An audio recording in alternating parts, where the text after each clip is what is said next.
Okay, so we're going to talk about the muscles that are found in the anterior compartment of the forearm. Remember that was, I told you guys to sort of look on your own arm and put 4 fingers. So P, F, P, F, pass, fail, pass, fail.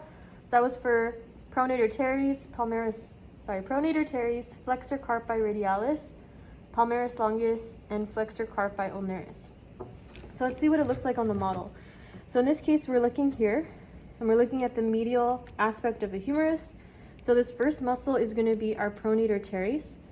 The second muscle that's going near the radius is our flexor carpi radialis. And then next up, we have our palmaris longus. And then last but not least, we have our flexor carpi ulnaris.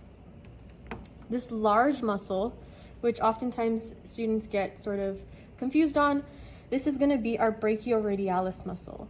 So this is coming from the brachium, which is the arm, and it's going to be continuing on to the radius. So now we're going to be going from lateral to medial on the posterior side of the forearm.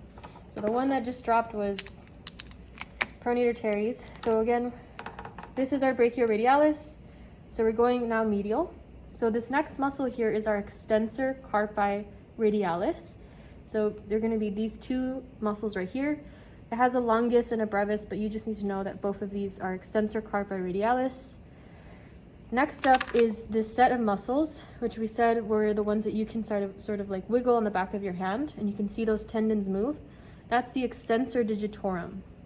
So it's going to be this muscle right here. And then last but not least, you have the extensor carpi ulnaris, and that is, again, we're looking at the pinky here. We know that the bone found near the pinky is the ulna. So this is your extensor carpi ulnaris. And then there's one more muscle that is found deep. So you need to remove a bunch of other muscles to see it. And just like we had pronator teres, here we have our supinator muscle. So this is our sort of rectangular, squarish looking supinator muscle that allows us to have supination of our forearm.